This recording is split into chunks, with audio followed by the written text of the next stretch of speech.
name is Oakley. I'm going to be doing my book review on The Paper Bag Princess. It's by Robert Munsch, who's one of my favorites. I love his children's stories. And the artwork is done by Michael Martchenenko. Kind of interesting last name. I'm not sure if I said that right, but it's okay. What this week's genre is reading aloud, reading deeply, and reading religiously. So this book was introduced to me actually when I was in Laurel in Young Women's, and we read it. I think we were having a lesson about individual worth, and I really like this book because it kind of inspires children to be able to beat to their own drum. I'm going to share a little bit of it with you, if not all of it. So, Paper Bag Princess. Elizabeth was a beautiful princess. She lived in a castle and had expensive princess clothes. She was going to marry Prince Ronald. Unfortunately, a dragon smashed her castle, burned all her clothes with his fiery breath, and carried off Prince Ronald. Oh. Elizabeth decided to chase the dragon and get Ronald back. She looked everywhere for something to wear, but the only thing she could find that was not burnt was a paper bag. So she put on the paper bag and followed the dragon. He was easy to follow because he left a trail of burnt forests and horse bones.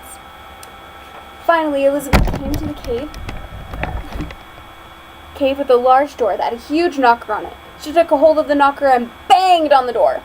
The dragon stuck out his nose and said, "Well, princess, I love to eat princesses, but I have already eaten a whole castle today, and I'm a very busy dragon. Come back tomorrow." He slammed the door so fast Elizabeth almost got her nose caught. Elizabeth grabbed the knocker and banged on the door again. The dragon stuck out his nose out of the door and said, "Go away! I love to eat princesses, but I've already eaten a whole castle today, and I'm a very busy dragon. Come back tomorrow." "Wait!" shouted Elizabeth. "Is it true that you're the smartest and fiercest dragon in the whole world?" "Yes," said the dragon. "Is it true that you can burn up to 10 forests with your fiery breath?" "Oh, yes," said the dragon. He took a huge deep breath and breathed out so much fire he burnt up 50 forests. "Fantastic," said Elizabeth. The dragon took another huge breath and breathed out so much fire that he burnt up 100 forests. "Magnificent," said Elizabeth, and the dragon took another huge breath. But this time, nothing came out. The dragon didn't even have enough fire to cook a meatball. Elizabeth said, "Dragon, is it true that you can fly around the world in just 10 seconds?" "Why, yes," said the dragon, and jumped and flew all the way around the world in just 10 seconds. He was very tired when he got back, but Elizabeth shouted, "Fantastic! Do it again!"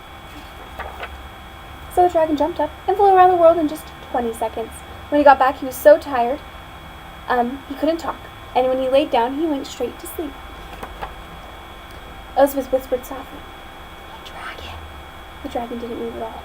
He lifted up the dragon's ear and put her head right inside and shouted as loud as she could, "Hey, dragon!" The dragon was so tired, he didn't even move. Elizabeth walked right over to the dragon and opened the door to the cave. There was Prince Ronald. He looked at her and said, "Elizabeth, you're a mess.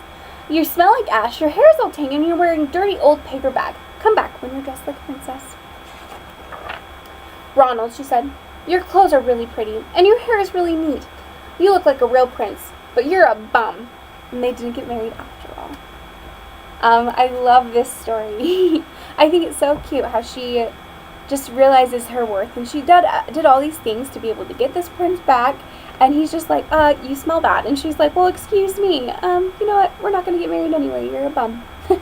And I love that, the confidence that it instills, that we can be that way, we can be like this princess, and we can say, "You know what, I've had enough of this." Anyway, so that was kind of more deep thinking, I feel like, that comes with this reading.